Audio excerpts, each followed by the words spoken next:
Selain Polri dan TNI, Satpol PP Kota Denpasar siap mendukung keamanan dan ketertiban di masing-masing wilayah menjelang pergantian tahun. Ungkapan kesiapan ini merupakan komitmen untuk mewujudkan keamanan Denpasar.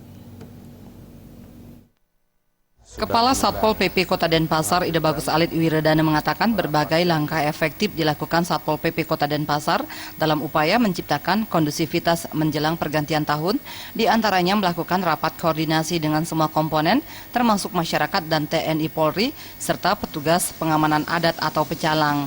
Keamanan di masing-masing wilayah desa dan kelurahan turut melibatkan Linmas, Babin Kamtibmas, dan Babinsa yang dihimbau intensif memantau wilayah masing-masing. Dengan langkah-langkah tersebut, perayaan Tahun Baru diyakini berjalan aman dan lancar dan benar-benar dinikmati oleh masyarakat. Kita sudah merapatkan barisan, jadi gelar pasukan, jadi bersama-sama komitmen untuk menjaga Denpasar, khususnya dalam rangka perayaan Tahun Baru ini supaya berjalan dengan aman dan kondusif, gitu. Sehingga masyarakat betul-betul menikmati ya perayaan Tahun Baru ini dengan aman. Gitu. Itu harapan kita. Gitu. Langkah-langkah preventif sudah kita lakukan, kemudian pemantauan di lapangan juga kita sudah lakukan.